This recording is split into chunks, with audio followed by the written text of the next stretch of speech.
Hi guys, అందరికి నమస్కారం అండి. వినాయక చవితి శుభాకాంక్షలు. మేము ఈరోజు మా ఆఫీస్లో దేవునికి పెట్టుకుంటున్నామండి వినాయకుడిని. పువ్వులు తెచ్చి పువ్వులు గుచ్చుకున్నామండి, పువ్వులు కట్టుకున్నాం, వినాయకుని తెచ్చుకున్నాం, పూజ కూడా చేసుకున్నాం. మా సార్ వాళ్ళు అందరూ వచ్చేసిళ్ళు, స్టాఫ్ అందరూ వచ్చేసిళ్ళు. పూజ నిశ్శబ్దంగా జరిగిపోయింది, అందరు సంతోషంగా ఉన్నారు. మా ఎండి సార్ కూడా వచ్చిండు, మేడం వచ్చిళ్ళు, అందరూ సంతోషంగా ఉన్నారండి. మేము ప్రతి సంవత్సరం ఇట్లా జరుపుకుంటాం పండగ. అందరు సంతోషంగా జరుపుకుంటాం, సంతోషంగా దేవుని పంపిస్తాం. దేవుని జాగనప్ప రోజు కూడా మస్తు ఎంజాయ్ చేసుకుంటూ పోతారు, చాలా బాగుంటుందండి. అట్లాగనే పంతులు వచ్చి పూజ చేసిండండి.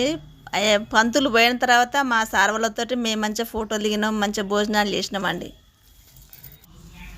ఇది ఆఫీస్ పూజ అయిపోయిందండి. నెక్స్ట్ వీడియోలో ఇంటి పూజ ఉంది. మా ఇంటికాడ పూజ చేసుకొని మీకు నెక్స్ట్ వీడియో పెడతామండి.